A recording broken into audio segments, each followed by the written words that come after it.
The number one way that I acquire product is through card shows and walking card shows. So today I'm going to talk about what I would do if I had a $1,500 budget and kind of how I approach every single weekend for buying. First up, show selection is really important. There's a lot of shows in Northeast Ohio. I have the advantage of being able to find a show sometimes on Fridays, like this weekend, a ton on Saturdays and Sundays. So I look at location, what type of show inventory I expect them to have. So sometimes in the Facebook group I'm in, there are show posts and they'll talk about what's available, who's available, what they're bringing, things like that. But I also, I've been around going to these card shows now for close to 2 years. So I do know that some shows lean heavier TCG, some are heavier football, some are heavier baseball. So I try and focus on going to the baseball shows. And another factor is usually past success. If I've had a good buying experience at that show, whether it's a vendor or two, or just overall, like I said, a higher baseball concentration, then that goes into it. The table cost, this is kind of underrated. This is a sneaky one, and this is like the opposite. I like lower entry table costs because that usually invites new sellers or people that maybe haven't set up before. So that's something where I specialize in it. So I'm looking for lower cost tables. If that's something that they advertise online, hey, this is a $30 entry, this is a $60 entry, $100, $120 entries usually works against me. Since I'm a value box digger, a dollar box digger, I'm looking for those value boxes. And if someone's set up at 150 table or $150 per table show, it tends to lean more towards showcases. And not that there's anything wrong with those shows, but for my purposes, it's not the best opportunity. And then I do look at table count. Not that I'm saying I won't go to a 30 table or less show, but I usually won't drive too far for that, or I will work that into like a 2 card show day. If it's something I can start there at 9 and go somewhere else at 10, that's something that goes into it. This Friday, there's a show in Sandusky, so that's what I'm looking at first. It's 11 to 7 on Friday, so honestly, that could be my entire weekend. I'm going to go there. If I have about $1,500 to spend, I could spend it all there, or if not, Saturday really opens up. There's the show in Sandusky is a 2-dayer. There's a show in Newark, which I've been to, pretty heavy baseball, so that's in the running. There's a Columbus show this weekend, but it's mostly TCG, so I won't be looking at that. Defiance is about 2.5 hours away. It's at the Northtown Mall this weekend, but there is a shop within the mall. It's a converted jewelry store into a card shop, and that vendor usually has pretty decent stuff. I'm looking for stuff in the $10 to $15 to $20 range. So their selection has been good for me in the past. So that's one I might hit up. And then Northgate Mall, that's about a 4-hour drive for me, 400 plus table show.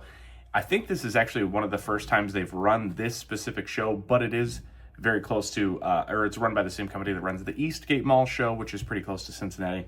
So I've had a ton of success there. Haven't been there in a little over a month, so I might hit that one up. Sunday, there's good shows. There's one in Circleville at one of the schools. That, I believe, is 9 to 3. It's a little over 2 hours for me, but it is on my radar. One specifically is because I've never been there. Usually that means I'll see vendors I've never seen, and that is important for me to not be looking at the same inventory from the same dealers at the same prices. Cincinnati has a show, and then Toledo. So depending on how Friday goes, I might skip Saturday and then just do Sunday, or I'll hit up a Saturday show and hopefully find everything I need.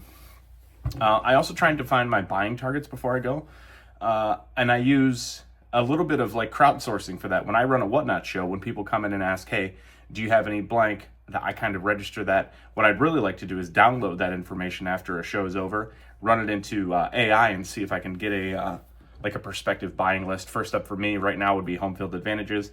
That's the number one requested insert. And then more timely stuff, I'd be looking for Team USA jersey cards of the players in the WBC, or Team Japan or Venezuela, Dominican Republic. We have a couple WBC releases from 2023 that are going to have a lot of the same players. And then there was also a Series 2 insert in 2023 in Topps Flagship that had players featured in their WBC jerseys. So if I can find parallels of that, I might be willing to pay up because the relevance of that is the highest that it'll likely be, again, for 3 years. And along with Home Field Advantages, I look for all aces, Bowman spotlights, things that look good on camera. They seem to do a little better for me on Whatnot.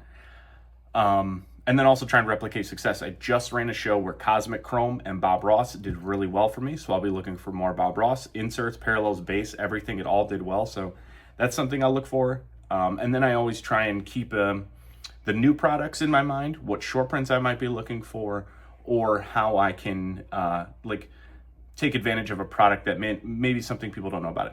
For example, Stadium Club just came out, the 2025 release, and it's a tough rip. So the parallels from that, I opened 2 cases to give you some context. I pulled 5 serial numbered cards in 2 cases. It was a retail product. However, that is minuscule. So for me personally, what that tells me is it is hard to pull a serial numbered card. If someone does have serial numbered cards from Stadium Club, I'm probably going to be trying to buy them because there's just not going to be a lot on the market.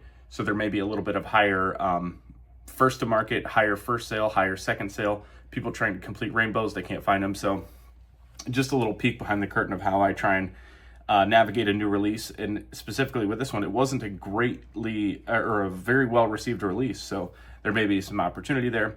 Along with the parallels, I'm looking for case hits. So in Stadium Club, that's Beam Teams. Those were case hits this year. So I will be looking for those in value boxes or opportunity to buy those at a good price. 2026 Series 1 just came out, so I'll be looking for the new rookies from that. There's a lot of demand for Roman Anthony. He's at the top of my list, so I would look for parallels inserts featuring Roman Anthony, Jack Caglione, a lot of the pitchers, Bubba Chandler, Cam Schlittler, Nolan McLean. So that's how I would attack the insert and parallel portion of things. And then I do have player targets. These are players that people have requested specifically and have sold well for me on Whatnot. So number 1 on the list, I should make this 3 separate screens here. Connor Griffin, his stuff, inserts, first chromes, paper firsts, chrome inserts. They've all done incredible for me on Whatnot. So he will be the number 1 target for me this weekend. I'll be buying anything I can see. I talked about Nolan McLean and Roman Anthony already. Trey Savage, still one of the most requested players. JJ Weatherholt's playing really well. He's on the top of the list of requests. And then the stars that everyone is looking for. Ohtani, Bobby Witt, Gunnar Henderson, Aaron Judge. Tarek Skubal's a big seller for me. I don't know if that's true for everyone, but Tarek Skubal's someone that I've been picking up a lot of. In addition to popular players and highly requested players, I do look for players that I think are currently undervalued. Number 1 on that list for me is Chase Burns. I think with a healthy season, he's a top 3 Cy Young finisher. Carter Jensen, this is a kind of a 2-parter. He sold really well for me, and I still think he's undervalued, mainly because he doesn't have a lot available, so he is in 2021 draft. Michael Harris II, I think he's going to have a bounce-back year. I think he's going to have a ton of steals, so I will be looking for his stuff. Carlos Lagrange, he's had a good spring training and got some hype with his fastball numbers and stuff like that, so I'll be on the lookout for him. Carson Bench, Mets prospect, another one who's been 1 asked for a lot, and 2 I think likely makes the opening day roster and will get a bump here in a couple weeks. And then like my really low end penny stocks, Noel V. Marte, I still believe in the talent. Ryan Nelson, pitcher for the Diamondbacks. When he throws his fastball, it gets a lot of swings and misses. He's a guy that could have a huge April and to see a nice bounce. Francisco Alvarez, again, still believe in the talent. He's still young. His end of the year numbers were very, very good.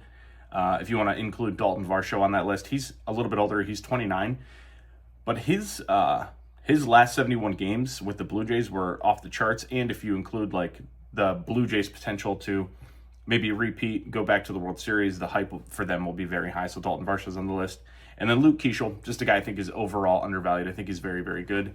And now when I'm using these players and these inserts, there are times where I'm willing to pay at comps or over comps if I get some crossover.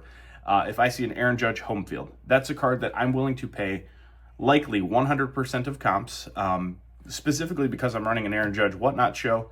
That card would be an anchor card. I'm going to put it front and center on the show or on the screen, on the thumbnail, and it'll be something that drives that entire show. Luke Keeschel, Stadium Club parallels. I just talked about how Stadium Club parallels are going to be hard to find. Luke Keeschel's my guy. That's one that I would, again, pay over for, or something like a Beam Team Bobby Witt. And then still, guys that I'm willing to pay over comps on, Chase Burns, I just said how much I think he's going to have a good year. And then Connor Griffin, he's already doing it. And I want to be able to fulfill requests on Whatnot. I think the biggest thing for me is I'm willing to pay comps on specifically Connor Griffin because it's probably going to sell just fine in Whatnot. If I take a couple dollar loss, it's fine. It keeps people in the show a little bit longer. And as soon as someone comes in, he is the most requested player. I want to be able to fulfill that request, keep people entertained, and keep people in the room. Maybe they bid on something else. So that's kind of a breakdown of just how I'm attacking a card show this weekend. This strategy, this breakdown is how I would attack most shows, but it gives you a look into, you know, how I think about it, how I process it. That's one of the main questions I get. How are you buying so many cards, or what are you buying? What are you looking for? How do you decide what to buy? So with a $1,500 budget, you know, I would kind of allocate that. I would say about half of that would go towards $1 to $2 cards that I think could sell for $2, $3, $5, that are going to kind of be the base for a couple Whatnot shows. And then the rest I hope goes to $10 to $20 cards, and then maybe like two big purchases, maybe a $100 card or a $250 card that I think has a little room, could go up, or like I said, could be an anchor to a show. Guys, thank you so much for watching. My name's Jacob. I run Riffle Breakers. All the links for any of the information that I've talked about or things that you might be interested in are all going to be below. I would love if you'd click on any of them. It supports me. It supports the channel. If you found this video helpful, let me know what you're looking for and what I can show you next time. Thanks.